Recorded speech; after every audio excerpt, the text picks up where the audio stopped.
우리 하나님의 말씀 보겠습니다.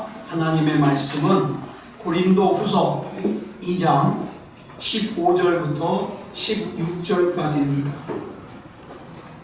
우리 두 절이니까 같이 한 목소리로 봉독하겠습니다. 시작. 우리는 구원받는 자들에게나 망하는 자들에게나 하나님 앞에서 그리스도의 향기니 이 사람에게는 사망으로부터 사망에 이르는 냄새요 저 사람에게는 생명으로부터 생명에 이르는 냄새라. 누가 이 일을 감당하리요. 아멘. 기도하겠습니다. 사랑의 아버지 하나님,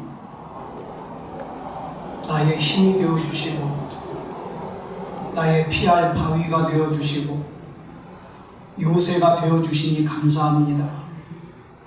그저 생각으로만 그렇게 생각하는 것이 아니라 내 삶 가운데 삶으로 이 믿음을 고백하게 해 주시옵소서.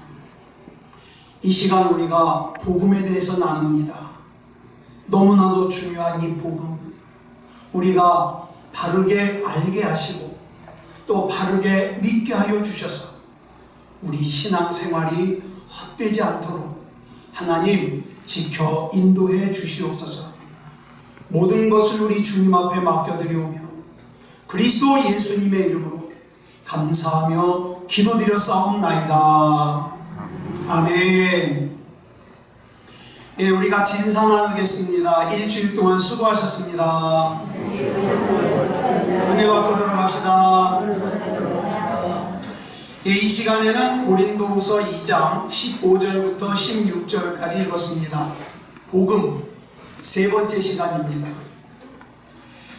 베드로전서 1장 9절을 보면 믿음의 결국, 즉 우리 믿음의 최종적인 목적이 뭐냐? 영혼이 구원받는 거라고 말씀하고 있습니다. 마찬가지로 복음의 최종적인 목적 역시 우리가 구원받는 겁니다. 구원받아요. 그렇다면 구원이 이렇게 중요한데, 우리 영혼이 구원받는 게 이렇게 중요한데 왜 사람들은 이 중요한 영혼 구원의 약속에 감동을 느끼지 못하는 걸까요? 몇 가지 이유를 좀 생각해 보겠습니다. 첫 번째 이유는 자기 자신의 상태가 비참하다는 사실을 알지 못하기 때문에 그래요. 자기가 죄인이라는 끔찍한 실체를, 그리고 요한계시록에 나오는 그 사대교회를 향해서 예수님이 하신 말씀 있죠. 네가 곤고한 것과 가련한 것과 가난한 것과 눈먼 것과 벌거벗은 것을 알지 못하는가.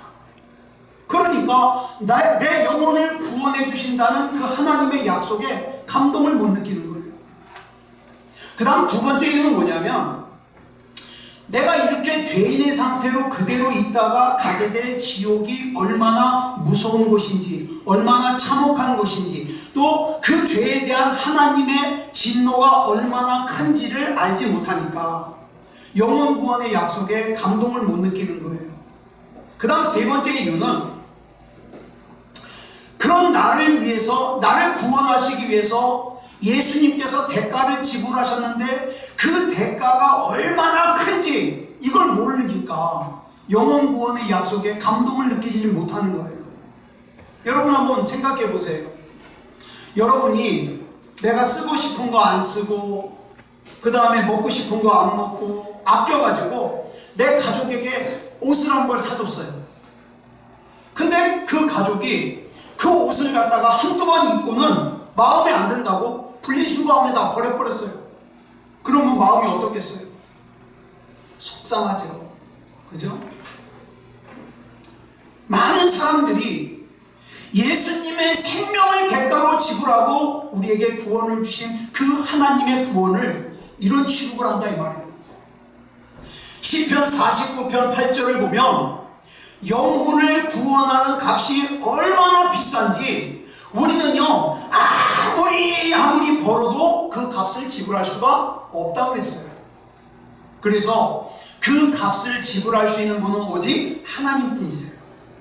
그런데 복음 안에서 자신을 구원하기 위해서 하나님께서 지불하신 그 지불의 대가의 가치를 이해를 못하니까 하나님께서 영원 구원을 해주신다는 그 약속에 감동을 못 느끼는 거예요. 그 다음 네 번째 이유는 좀 더 심각한 거예요. 거듭나지 못한 사람은 영적으로 앞을 보지 못하기 때문에, 또 영적으로 듣지 못하는 사람 같기 때문에 하나님의 진리를 볼 수도 없고 들을 수도 없어서 주님의 선하심도 맛보아 알 수 없어요. 그래서 오직 관심이 뭐예요? 동물적인 육체의 본능만을 만족시키기에 급급합니다. 그래서 이런 사람은 교회 다니면서도 매일 뭐만 기도합니까? 하나님 먹여주시옵소서, 입혀주시옵소서, 잘되게 해주시옵소서, 육체의 요구만 기도해요. 이런 사람은 영혼 구원의 약속의 감동을 느낄 수가 없지요. 그래서 교회 안에서 사람들을 교회 안에 붙들어 놓기 위해서 이것저것 현실에 필요한 달콤한 약속들을 해요. 예수 믿으면 부자가 된대, 예수 믿으면 건강하게 산대, 예수 믿으면 자손이 잘 된대. 이런 것들을 달콤한 약속들로만 복음의 자리를 갖다가 채워놓으면 이 사람들은 자기가 원하는 것을 얻기 위해서 교회 안에 머물지는 모르지만, 여러분, 그건 절대로 복음을 받아들이는 게 아니에요. 그렇기 때문에 종교라고 하는, 기독교라고 하는 허울 안에서 자기가 얻고 싶은 것을 얻기 위한 것이기 때문에 결과적으로는 하나님께 대하여 여전히 영적으로 죽어있는 상태다, 이 말이에요. 그런데 사도 바울이 복음을 설명하기를, 내가 왜 복음을 자랑스러워하는가? 이 복음은 구원을 주시는 하나님의 능력이기 때문이라고 설명을 했어요. 자, 사도 바울은 어떤 의미로 이런 말을 했을까요? 여러분, 복음이 제공하는 구원은 다양하지만 크게 세 가지로 정리할 수 있어요. 첫째로는 정죄함에서 구원해 줍니다. 나를 죄인으로 단정짓는 것에서 구원해 준다는 말이죠. 둘째로는 죄의 권세에서 나를 구원해 줍니다. 세 번째로는 죄의 부패한 영향력으로부터 나를 지켜줍니다. 비슷한 말 같죠, 다. 그런데 이게 이 세 가지가 시간적으로 과거, 현재, 미래예요. 그래서 그리스도인이 정죄함 받는 것에서 구원받는 것은 과거예요. 내가 과거에 지은 죄로부터 내가 구원받는 거예요. 그 다음에 그리스도인이 죄의 권세에서, 지금도 내 주변에는 죄의 권세가 가득해요. 그 죄의 권세로부터 나를 구원해 주시는 것은 현재의 일이에요. 현재. 아까 우리 권사님 기도하실 때 우리 마음을 지키질 못해서 하나님 앞에 죄 짓잖아요. 이런 거 현재의 일이에요. 그 다음에 우리가 앞으로 살아가면서 부패한 죄의 영향력을 받을 수밖에 없어요. 이건 미래예요. 여기로부터 우리 하나님이 구원해 주신다는 거예요. 그런데 이 구원의 영광에 이르기 위해서는 암호가 필요해요. 여러분, 암호 모르면 못 들어가요. 우리 집에 자동 도어락을 보면은 번호를 눌러야 되잖아요. 또는 지문을 인식해야 되잖아요. 암호가 필요한데, 우리가 하나님의 구원의 영광에 이르는 암호가 뭐냐? 나는 예수 그리스도를 나의 구주로 믿습니다. 이 고백이에요. 이게 암호예요. 요한복음 1장 12절을 보면 예수 이름을 믿는 사람은 예수님을 구주로 맞아들인 사람이라고 했어요. 그리고 예수님을 구주로 맞아들이는 사람은 구원을 받아서 하나님의 자녀가 되는 권세가 그 사람에게 주어진다고 했어요. 이걸 또 사도 바울은 갈라디아서 2장 16절에서 이렇게 설명하고 있습니다. 같이 읽겠습니다. 시작. 사람이 의롭게 되는 것은 율법의 행위로 말미암음이 아니요 오직 예수 그리스도를 믿음으로 말미암는 줄 알므로 우리도 그리스도 예수를 믿나니 이는 우리가 율법의 행위로서가 아니고 그리스도를 믿음으로써 의롭다함을 얻으려 함이라. 율법의 행위로서는 의롭다함을 얻을 육체가 없느니라. 자, 여기서 여러분, 저와 여러분 같은 사람의 행위로 구원받을 수 없는 이유가 뭐예요? 행위로 구원받을 수 없는 이유. 저와 여러분 같은 사람은요, 구원을 받기 위해서 내세울 만한 행위가 없기 때문이에요. 사람의 행위로 구원을 받으려는 것은 어떤 목사님이 이렇게 비유를 하더라고요. 새총으로 하늘의 별을 따려고 하는 것보다 더 불가능한 일이다. 왜 불가능하냐?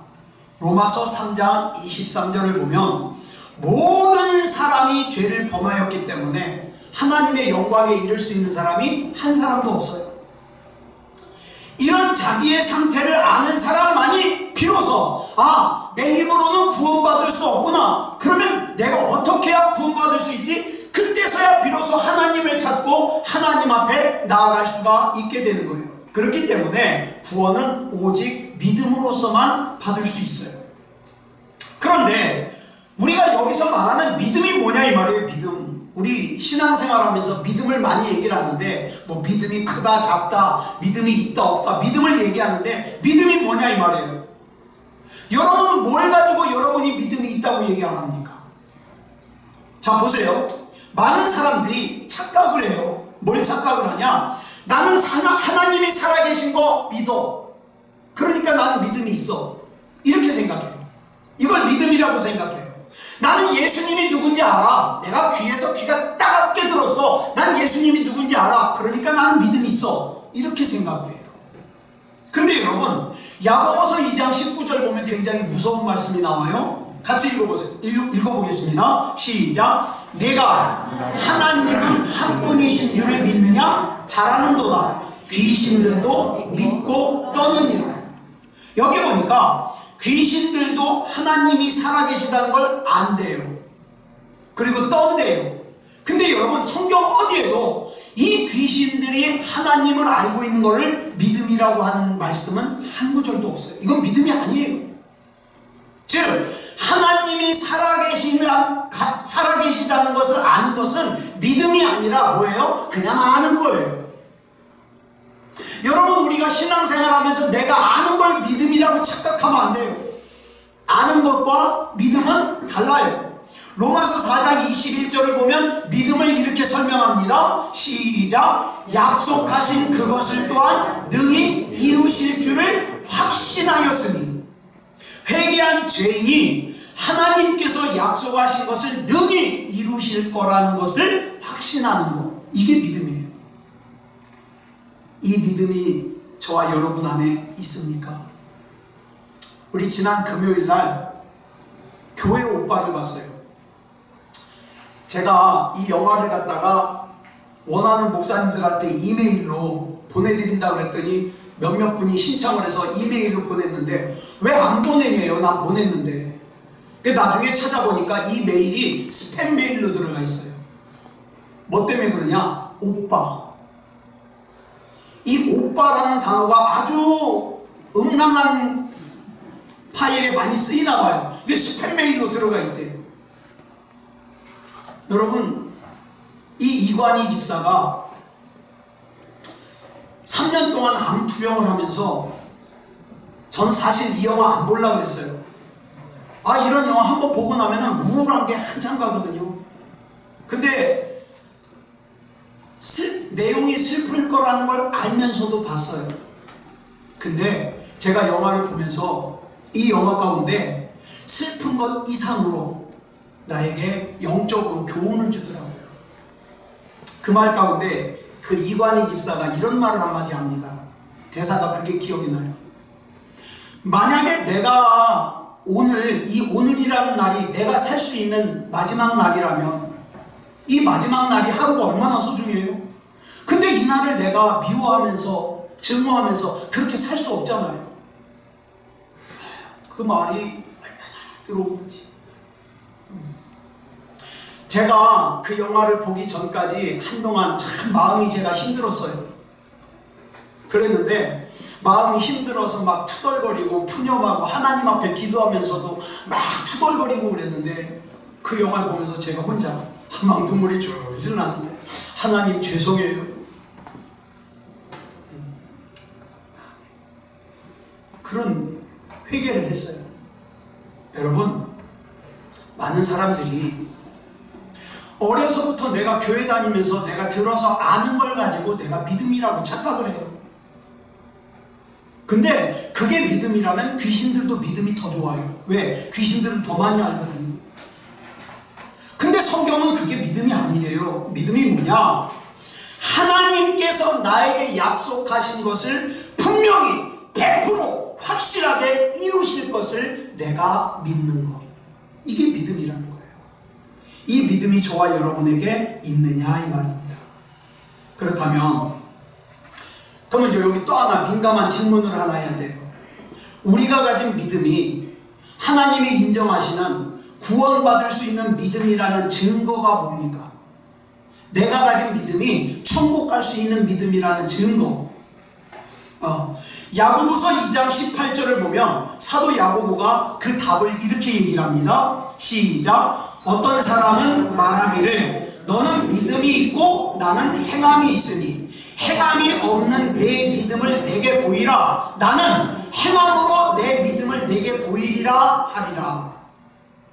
어떤 사람은 야고보서의 이 말씀을 보면서 야고보가 행위로 구원을 받는 것을 얘기한다, 강조한다, 이렇게 생각하는데 아니요, 그건 오해하는 거예요. 착각이에요. 야고보는 지금 행위로 구원을 받는 것을 강조하는 게 아니라, 잘 들으세요, 참된 구원의 결과에는 반드시 참된 행위가 따른다 이 말이에요. 다시 말해서 구원받을 수 있는 믿음을 가진 사람은 그 사람의 행위가, 그 사람의 삶이 구원받은 사람다운 열매를 맺는다 이 말입니다.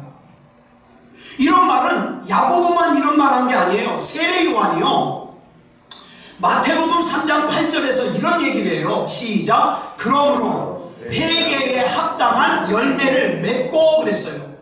예수님께서도 말씀하셔요. 마태복음 7장 21절 시작. 나더러 주여 주여 하는 자마다 다 천국에 들어갈 것이 아니요 다만 하늘에 계신 내 아버지의 뜻대로 행하는 자라야 들어가리라. 사도 바울이요, 고린도후서 13장 5절에서 이런 얘기를 해요. 그리스도를 믿는다고 고백하는 사람들에게 네 자신을 시험해라. 뭘 시험하냐? 내가 믿음 가운데 서 있는가 시험하라 이 말이에요.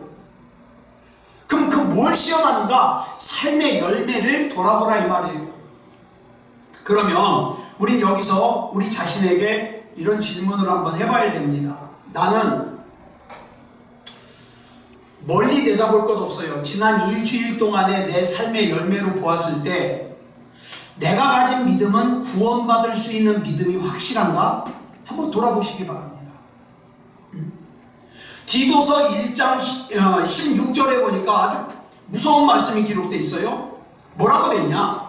내가 말로 하나님을 믿는데요, 내가 말로 하나님을 안대요. 그러면서 행위로는 구원받은 사람다운 행위를 안 해요. 행위로는 예수 안 믿는 사람답게 행동을 해요. 그러면 이런 사람들은 뭐라고 그랬냐면 행동으로 하나님을 부정하는 사람이래요. 그리고 이걸 한 단어로 뭐라 하냐? 가증한 자, 이렇게 얘기해요. 교회는 열심히 다녀요. 사람들에게 나는 예수 믿는다고 얘기를 해요. 근데 삶을 보면, 행동을 보면 전혀 예수 안 믿는 사람 같이 살아. 그러면 뭐예요? 행동으로 예수님을 거부하는 사람이에요. 부정하는 사람이에요. 가증한 사람이에요. 그러면 이 말씀들의 공통점을 정리하면 우리에게 구원받을 만한 믿음이 있다면 그 신앙 고백을 뭘로 해야 된다? 내 삶으로 해야 된다. 우리가 가끔 이런 문제를 제시하잖아요. 예수 믿는데요, 근데 그 사람의 행동을 보면 전혀 예수 믿는 사람 같지가 않아요. 말도 함부로 해요, 행동도 함부로 해요. 전혀 예수 안 믿는 사람 같아요. 그러면 우리는 참 그 부분에 있어서 조심해야 되는 것이 뭐라 그랬어요? 행동으로 하나님을 부정하는 사람이에요. 가증한 사람이에요. 자, 보세요. 저와 여러분은 다른 사람을 판단할 자격이 없어요. 저와 여러분에게는. 그렇지만 다른 누군가의 행동을 보잖아요. 행동을 보면 뭐나 알 수 있어요? 아, 이 사람이 구원받을 만한 믿음을 가진 사람인가 아닌가 알 수 있어요. 그죠? 우린 여기서 중요한 한 가지를 정리하고 넘어가려고 그래요. 예수 그리스도의 복음은 한쪽으로는 용서와 생명이 있지만 또 다른 한쪽으로는 정죄와 죽음이 새겨져 있는 동전과 같아요. 양면이. 그래서 예수님이, 여러분 성경에 보면 예수님이 모든 사람을 구원한다고 그러지 않았어요. 누구를 구원해요? 모든 믿는 사람을 구원해요. 모든 믿는 사람을. 그러므로 믿지 않는 사람에게 있어서의 예수 그리스도의 복음은 죄송합니다만 사형선고예요. 사형선고. 이걸 요한복음 3장 18절을 보니까 예수님이 이렇게 말씀하셔요. 시작. 그를 믿는 자는 심판을 받지 아니하는 것이요 믿지 아니하는 자는 하나님의 독생자의 이름을 믿지 아니함으로 벌써 심판을 받은 것이니라. 또 이어지는 36절 보겠습니다. 시작. 아들을 믿는 자에게는 영생이 있고 아들에게 순종하지 아니하는 자는 영생을 보지 못하고 도리어 하나님의 진노가 그 위에 머물러 있느니라. 또 로마서 1장 18절을 보니까 예수님을 믿지 않는 세상이 복음을 미워하고 자기 있는 힘껏 다해서 진리를 가로막기 위해서 불경건하게 살고 불의하게 사는데, 이게 뭐냐? 이런 세상에게 하늘로부터 하나님의 진노가 나타난다 그랬어요. 그래서 여러분, 예수 안 믿는 비그리스도인들이 복음의 메시지를 듣기를 불편해하는 거, 그 이상하게 생각하지 마세요. 정상이에요. 예수 안 믿는 사람이 예배 드리기 싫은 거 정상이에요. 정상이에요. 저는 오히려 뭐가 이상한지 아세요? 여러분들이 길을 쓰고 예배 드리는 게 이상해요. 그게 하나님의 은혜가 아니면 그렇게 되지 못한다 이 말이에요. 자, 그래서 비그리스도인, 예수님을 구주로 영접하지 못한 사람들은 하나님의 메시지를 듣기를 거부하고 그 다음에 예배 드리는 것을 싫어하고 힘들어하고 당연한 거예요. 그래서 열왕기상 18장 17절을 보니까 복음을 전하는 엘리야를 아합 왕이 뭐라고 얘기했냐? 이스라엘을 괴롭게 하는 자예요. 사도행전 17장 6절을 보니까 복음을 전하는 사도들을, 그리스도인들을 천하를 어지럽게 하는 사람이래요. 고린도후서 2장 15절로 16절을 보니까 믿는 사람에게는 복음이 향기지만 안 믿는 사람에게는 뭐라고 그랬어요? 사망에 이르는 냄새라고 그랬어요. 사망에 이르는 냄새. 그렇다면 여기서 우리 또 하나 질문을 해봐야 돼요. 여러분들은 복음과 어떤 관계입니까? 예를 들어서 복음이 여러분들을 괴롭게 하고 있다면, 복음이 여러분들을 귀찮게 하고 있다면, 복음이 여러분들에게 사망에 이르는 냄새가 되게 한다면 죄송합니다. 구원 못 받은 사람이에요. 그리고 여러분들이 그 복음에 어떻게 반응하고 있냐 이 말이에요. 복음의 핵심이 뭐예요? 예수 그리스도의 죽음이에요. 예수 그리스도께서 내 죄 때문에 죽으셨어요. 따라서 이 죄를 온전하게 이해를 안 하면 예수님께서 왜 죽으셨는지를 몰라요. 예수님께서 왜 죽으셨는지를 모르면 복음을 이해를 못해요.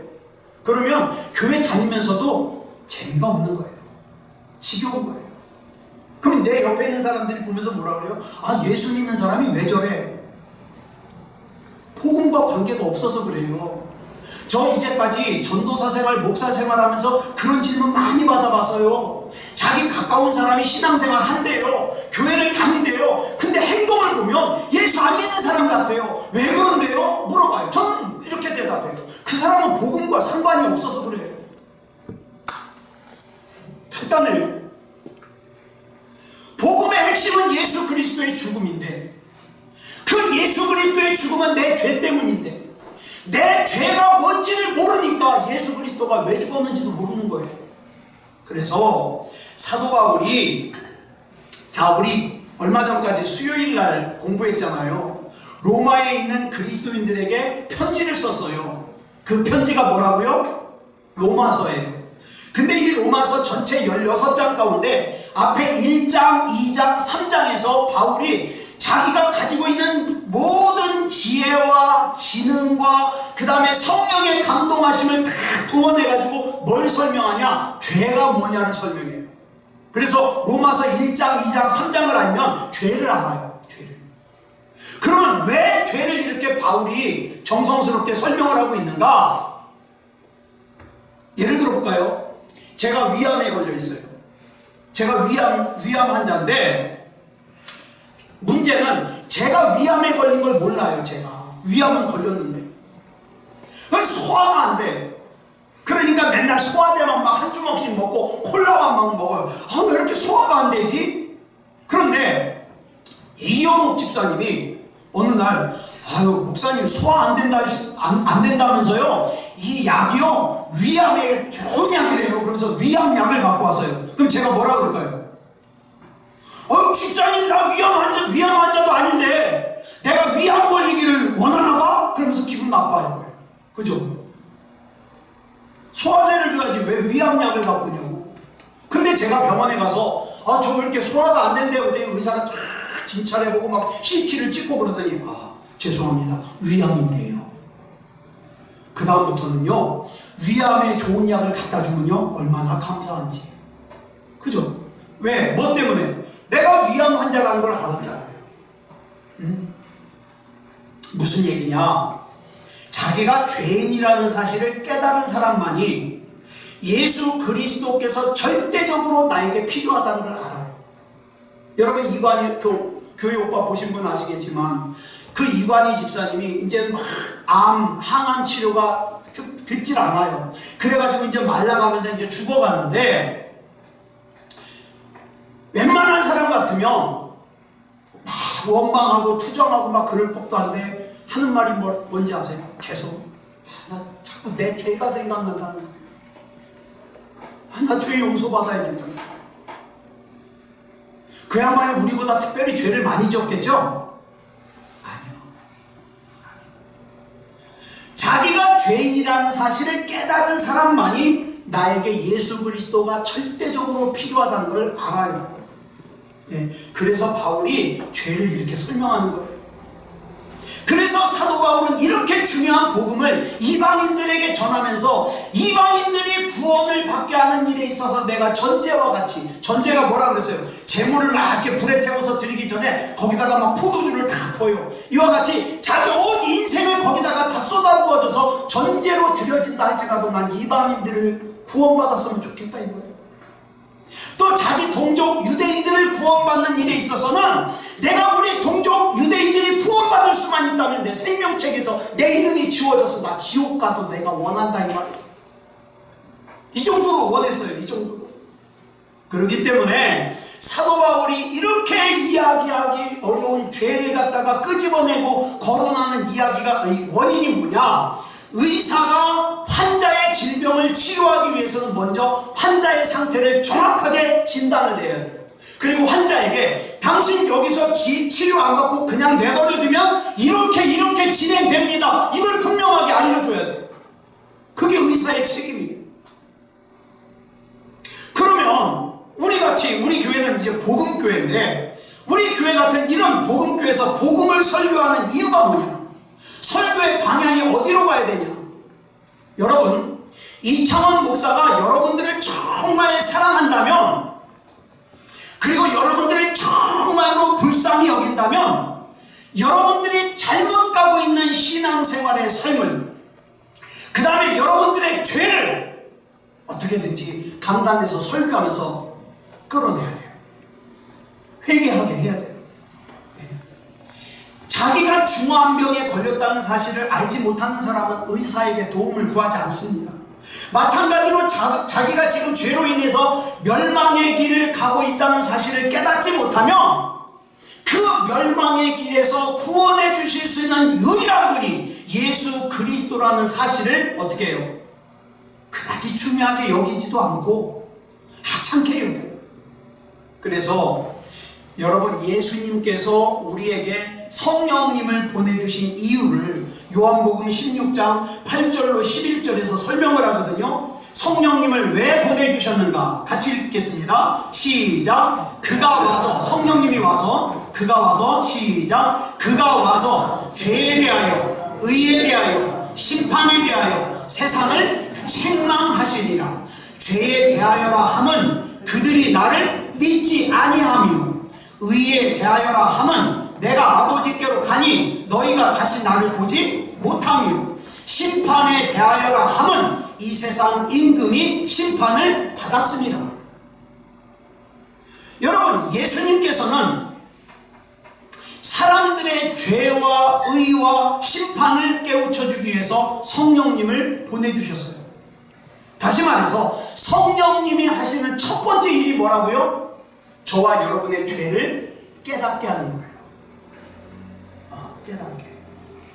데살로니가전서 5장 3절을 보면 굉장히 무서운 말씀이 나오죠. 시작. 그들이 평안하다 안전하다 할 그때에 임신한 여자에게 해산의 고통이 이름과 같이 멸망이 갑자기 그들에게 이르리니 결코 피하지 못하리라. 사람들이 야, 나 돈이 좀 있어, 나 평안해, 안전해, 그리고 안심하고 있을 때 임신한 여자에게 해산의 고통이 갑자기 진통이 오면서 해산의 진통이 오는 것 같이 멸망이 닥칠 텐데, 그때에 나 편안해, 안전해 그러면서 퍼져 있던 사람들은 어떻게 된다? 피하지 못한다, 이 말이죠. 그렇다면 하나님의 말씀을 전한다고 하는 사람들은 당연히 뭘 얘기해야 돼요? 죄를 밝히 드러내야 돼요. 회개하게 해야 돼요. 구원받을 만한 믿음이 없는 사람에게 그냥 듣기 좋으라고 당신은 천국 갈 거예요, 그 다음에 당신은 복 받을 거예요, 당신 자식들은 잘 될 거예요, 이런 말만 하면 안 되지 않겠냐 이 말이에요. 로마서 3장 23절을 보면 뭐라 그랬어요? 시작. 모든 사람이 죄를 범하였음에 하나님의 영광에 이르지 못하더니, 로마서 6장 23절에 보니까 뭐라 그랬어요? 죄의 삭은 사망이요. 여러분, 이 두 구절이요, 인간에 대한 하나님의 판결문이에요. 모든 사람 가운데 죄를 안 지은 사람이 한 사람도 없어요. 근데 죄의 삭은 사망이기 때문에 모든 사람은 다 죽어요, 지옥 가요. 이게 하나님의 판결문이에요. 그런데 오늘날 문제가 뭔지 아세요? 하나님의 판결문이 이렇게 주어졌음에도 불구하고 죄를 가볍게 여겨요. 죄를 짓는 걸 보면서도 웃어요. 그럴 수도 있지 그러고. 근데 그러한 현재 사람들, 오늘을 사는 사람들을 성경 이사야 5장 20절을 보니까 설명하고 있어요. 새번역 성경으로 읽어보겠습니다. 시작. 악한 것을 선하다고 하고 선한 것을 악하다고 하는 자들, 어둠을 빛이라고 하고 빛을 어둠이라고 하며 쓴 것을 달다고 하고 단 것을 쓰다고 하는 자들에게, 그게 요즘 사람들이에요. 그런 사람들에게 어떻게 한다? 재앙이 닥친다. 이런 풍조를 막으려면 뭐를 해야 됩니까? 죄의 심각성을 깨달아야 돼요. 인간의 죄가 얼마나 무서운지를 알려면 하나님을 거역한 인간에 대하여 성경이 뭐라고 얘기하고 있는지를 알아야 돼요. 근데 여러분, 우리가 설교 시간에 이런 얘기 듣는 게 좋으냐고요? 예레미야 때도 그랬어요. 예레미야가 하나님이 진노하십니다, 하나님이 심판하십니다 그러니까 사람들이 복음만 전하면 저놈은 나와가지고 맨날 듣기 싫은 저 소리만 한다고 막 돌멩이 던지고 막 매로 때리고 그래요. 그러니까 예레미야가 내 다시는 내가 이거 전하나 봐라, 지를 지옥 가지 말라고 내가 전하는데 맨날 나 때려? 안 해! 그랬는데 이 속에 불 붙는 것 같아서 전해요. 근데 그 당시에 가짜 선지자들은 어떡합니까? 여러분은 복 받을 거예요, 자손대대로 잘 될 거예요, 여러분들이 하는 일 나라 잘 될 거예요. 그럼 사람들이 좋아요. 뭘 얘기해야 될까요? 요즘 사람들이요, 그래도 인간에 대한 죄는 얘기를 해요. 사회에 대한 죄는 얘기해요. 자연에 대한 죄는 얘기해요. 근데 뭔 얘기를 또 안 하냐? 하나님 앞에 죄진 건 잘 얘기를 안 해요. 그냥 기도할 때 죄진 거 용서해달라고 막연하게 기도는 하는데 구체적으로 회개 안 해요. 여러분 왜 그러냐? 하나님의 죄는 막연하게 생각하기 때문에 그래요. 그런데 여러분 성경은 뭐라 그러는지 아세요?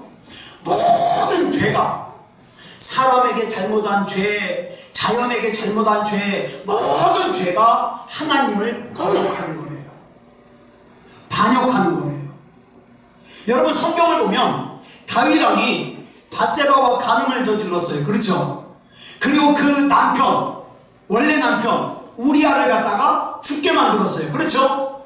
그런데 이제 이 죄를 나단 선지자가 가서 막 다윗 왕을 갖다가 막 책망을 하니까 다윗 왕이 시편 51편 4절에서 이렇게 고백합니다. 시작. 내가 주께만 범죄하여 주의 목전에 악을 행하였사오니. 이상하지 않아요? 죄는 누구에게 저지른 거예요 지금? 우리아에게 저질렀어요. 근데 다윗이 뭐라 그래요? 주께만 범죄했대요. 잘 들으세요. 여기 중요한 원칙이 나와요. 다른 사람이나 다른 피조물을 상대로 저지른 죄도 결국에는 하나님께 저지른 죄가 된다. 다시 말해서 내 옆에 있는 사람에게 저지른 죄들이 하나님께 저지른 죄가 된다. 아까 우리 강집사님이 사탕 줬는데 어디 갔냐? 이 사탕을 까먹고 껍데기를 갖다가 길바닥에 버렸다. 하나님 앞에 죄 짓는 거라 말이에요. 그런데 교회 밖에서는 물론 심지어는 교회 안에서 신앙생활 한다는 사람조차 이런 사실을 모르는 사람들이 너무 많아요.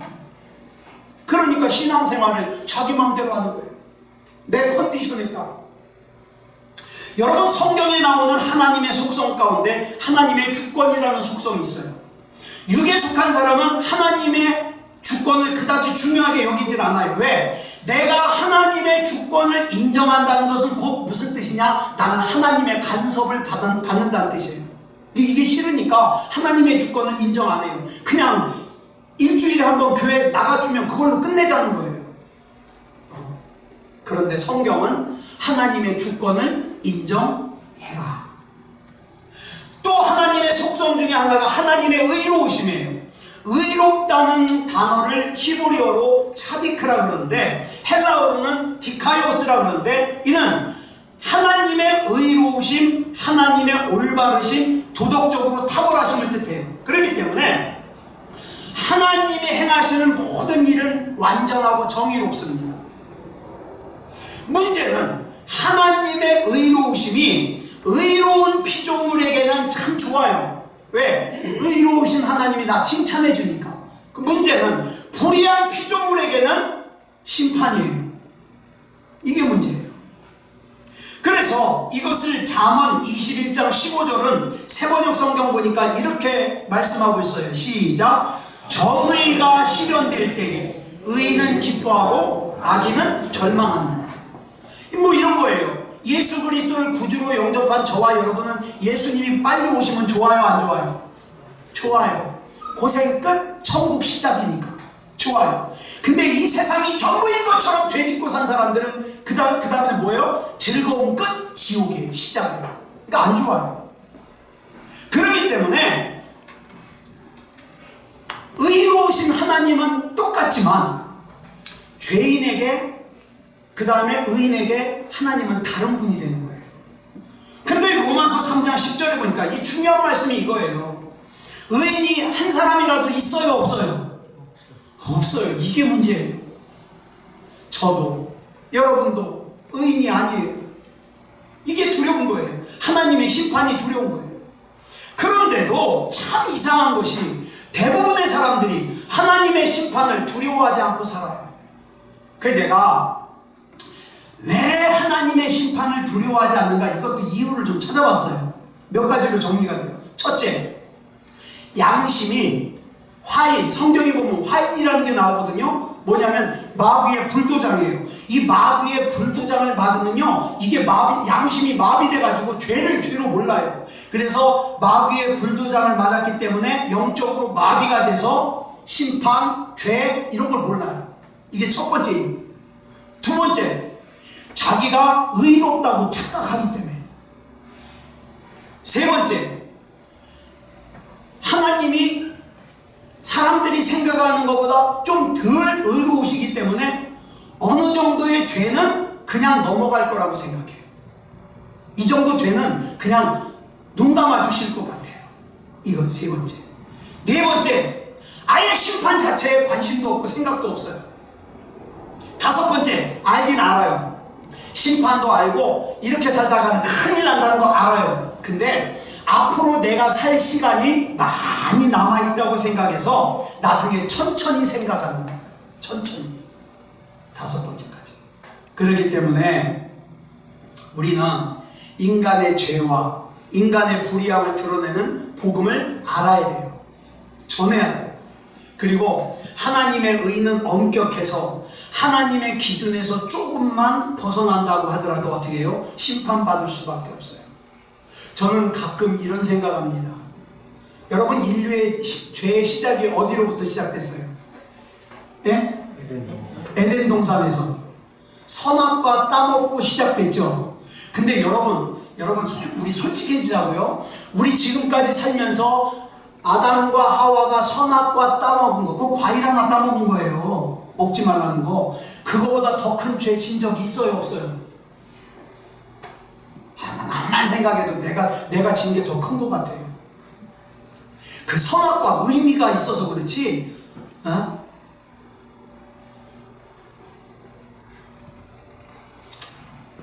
그래서 우리가 하나님과 바른 관계를 맺으려면, 여러분, 하나님과 바른 관계를 맺으려면, 하나님 앞에 의로운 존재가 되려면 여러분들이 태어나서 지금까지 죄를 한 번도 안 졌어야 돼요. 아기 때 엄마가 젖 주면 엄마 젖도 물면 안 돼요. 엄마 젖 깨무는 것도 그 죄예요. 그러니까 내가 기억은 못하지만 내가 엄마 젖을 깨문 것 같다? 그러면 여러분 벌써 의인이 아니에요. 하나님과 관계가 오르지 못해요. 그러면 이건 뭐예요? 지옥 가요. 그래서 하나님께서 독생자 예수 그리스도를 우리를 위해서 십자가에 내어주신 거예요. 그래서 여기서 이제 중요한 건데, 시간이 지났지만 이 중요한 거 한 가지만 더 나누고. 그러면 내가 잘해서 그랬냐? 아니요. 로마서 5장 6절로 8절을 보니까 그래도 선한 사람, 의로운 사람을 위해서는 대신 죽는 경우가 종종 있어요. 근데 나같이 무능한 사람, 나같이 불의한 사람, 나같이 별 볼 일 없는 사람을 대신해서 죽는 경우는 없어요. 여러분, 우리만 해도 그래요. 목사가 좀 잘못하잖아요. 목사가 시험 들 만한 일 하면은 여러분들 삐쳐가지고 나가버리지, 저를 대신해서 죽어줄 사람 있어요? 저 대신해서 돌 맞아줄 사람 있어요? 없다고요. 없다고요. 그런 사람 없어요. 그런데 여러분, 예수님께서는 성경에 보니까 이게 놀라워요. 내가 죄인 되었을 때, 내가 무능한 상태에 있을 때, 내가 연약한 상태에 있을 때, 내가 불의한 상태에 있을 때 나를 위해서 죽어주셨어요. 그래서 예수님이 나에게 귀한 거예요. 사도행전 9장에 보니까 사도 바울이 예수님을 처음 만나는 장면이 나오잖아요. 뭐하러 가다가 다메섹에 있는 그리스도인들 잡아서 죽이거나 감옥에 가두려고 잡으러 가다가 예수님 만났어요. 지극히 사악한 죄인의 상황이고, 지극히 강팍한 상황이고, 지극히 불의한 상황이었지만 그런 우리를 하나님께서 구원하셨어요. 그래서 여러분, 정리합니다. 우리가 진짜 살아있는 신앙, 진짜 믿음다운 믿음이 되려면 하나님도 올바로 똑바로 알아야 돼요. 그렇지만 뭐도 알아야 돼요? 내가 얼마나 죄인이었는지 내 본성도 알아야 돼요. 나를 잘 모르니까 내가 예배를 무시해도 되는 줄 알아요. 나를 잘 모르니까 내가 하나님을 업신여기고 무시하고 소홀히 여겨도 되는 줄 알아요. 나를 잘 모르니까 내 소견에 오른 대로 내 마음대로 살아도 되는 줄 알아요. 나를 잘 아는 사람은 나는 주님이 아니면 안 된다는 거예요. 나를 잘 아는 사람은 그런 나를 포기하지 않으시는 하나님의 사랑 때문에 감격하는 거예요. 내가 돌아섰어도, 내가 넘어졌어도, 내가 시험에 들었어도, 내가 참 엉뚱한 짓을 했어도 변치 않으시고 나를 사랑하시고 나를 기다려주신 주님, 이거 아는 사람들은 감동할 수밖에 없죠. 그래서 우리에게 복음을 아는 것이 중요한 겁니다. 아무쪼록 복음 안에서 믿음다운 믿음으로 사는 저와 여러분이 되시기를 그리스도 예수님의 이름으로 축복합니다. 아멘. 기도하겠습니다. 사랑의 아버지 하나님, 감사합니다. 오늘 복음에 대해서 세 번째로 나누었습니다. 사랑의 아버지 하나님, 저 자신도 목사라고 살고 있지만 하나님과 저만 아는 죄가 있지 않습니까? 그 죄까지 다 용서해 주시고 오늘까지 이끌어 주셨는데 그 큰 용서를 받은 제가 저한테 조금 잘못한 것도 용서하지 못하고 펄펄 뛸 때가 많습니다. 하나님, 용서해 주시고 하나님과의 관계가 더 친밀해지게 하시고 하나님 앞에 영광 올려드리는 삶을 살게 해 주시옵소서. 사랑의 아버지 하나님, 우리 예수님 오시는 그 순간이 점점 다가오는데 우리 중에 세상이 전부인 것처럼 사는 사람 없게 하여 주시고 믿음다운 믿음 가지게 하시고 내 삶을 통하여 내 행동을 통하여 그 믿음이 신앙 고백되어질 수 있도록 인도해 주시옵소서. 우리 주님께서 붙잡아 주실 줄 믿사옵고 그리스도 예수님의 이름으로 간절히 기도드려 싸움나이다. 아멘. 지금은 우리 주 예수 그리스도의 크신 은혜와 성부 하나님의 극진하신 사랑하심과 성령 하나님의 감화감동 충만하심과 역사하심과 인도하심과 보호하심이 오늘 거룩한 주일 주님 앞에 나와 영과 진리로 예배드리는 사랑하는 성도들과 가정과 이웃 위에 이제부터 영원토록 함께하여 주시사 일평생 사는 동안에 예수 그리스도의 보혈로 말미암아 구원받아 예수님을 주로 고백하고 하나님의 자녀가 되고 하나님의 자녀로서의 권세를 사용하는 믿음다운 믿음의 하나님의 자녀가 되게 하여 주셔서 우리 앞에 있는 악한 사탄 마귀의 모든 관계를 이겨 승리하는 삶을 살게 하여 주시기를 그리스도 예수님의 이름으로 간절히 축원하옵나이다. 아멘.